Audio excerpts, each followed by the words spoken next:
name is Beston. I live in Cape Town.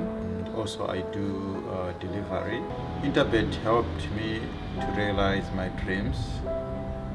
Now I have my own delivery vehicle and I'm able to do the removal in and around Cape Town.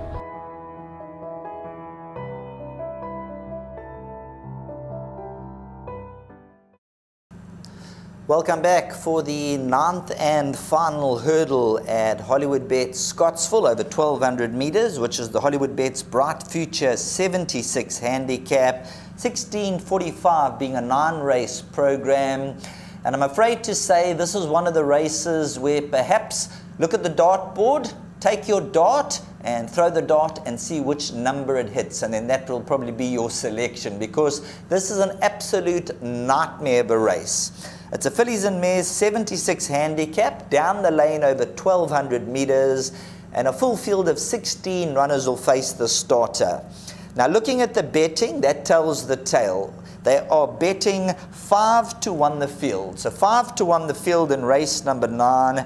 And all I can say is go as wide as your budget will allow. As far as selections go, let's touch on number 2, Taurus Star. If you had to put me in a corner and ask me for my first selection, I'd probably go with number 2, Taurus Star. A winner of 2 of her 4 runs to date, and the addition of blinkers last time out just seemed to get that little bit extra out of Taurus Star. She was a shock winner first time out. I say a shock winner. She was quietly fancied by the stable, but she went off at 80-1. The boys told me to have an each-way bet on that occasion that she could run, and she came through. So not much of a shock for the connections, but for the punters that obviously didn't know, she was quietly fancied number 2, Taurus Star. So the guys got a bit of money first time out. She then came to the course second time out, and things went absolutely pear-shaped. It was a nightmare of a race for Taurus Star and 1 or 2 runners. Things went horribly wrong, so we ignore that run. Her next run, the form line's been well franked behind Lucky Miss.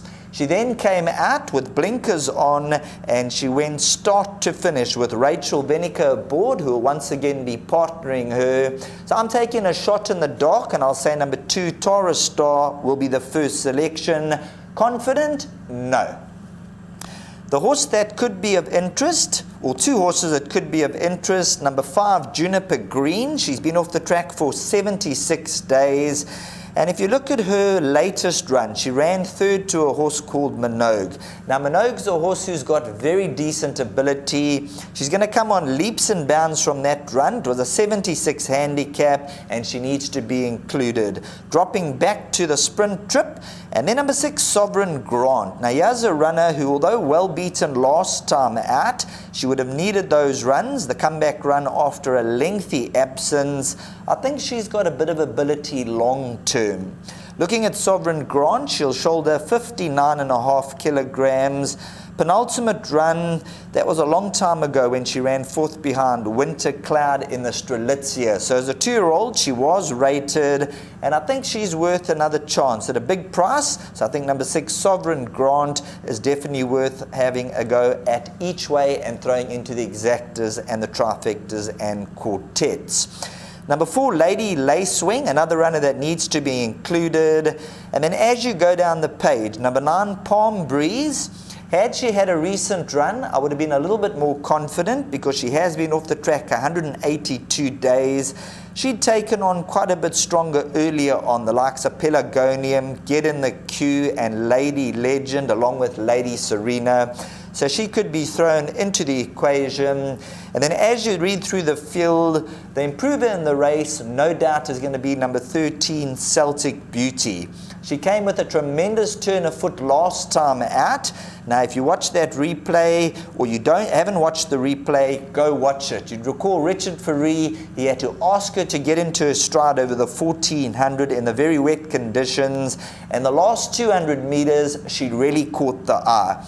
She is taking on a lively field here, and she needs to be respected, even though dropping in distance. Let's see how her 13 draw goes at this stage of the game. Looking beyond those runners, you've got number 3, Mia's Athena, and the unknown is number 1, Western Wishes, who has won 2 out of 3 runs, both of those in Gauteng, has now joined the Lorenzo Karim camp, but is coming off a very lengthy layoff. So number 1, Western Wishes, although 2 from 3, coming back from almost a 300-day absence. So work progress and how much work she's done, only on the day perhaps we can find out from the conditioner where she is standing at this current point in time.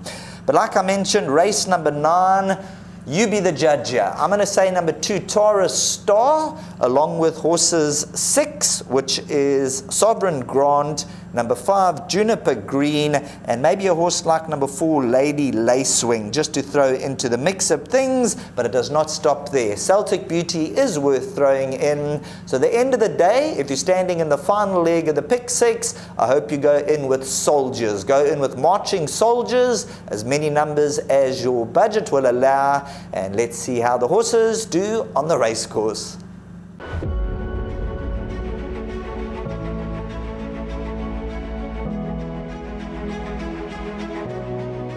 Good fun. Days like these are great. You get the whole industry together, and to have, you know, companies and corporations like Interbet and Cape Racing who are so generous with sort of time and energy into making a day like this possible is it's fantastic for everyone.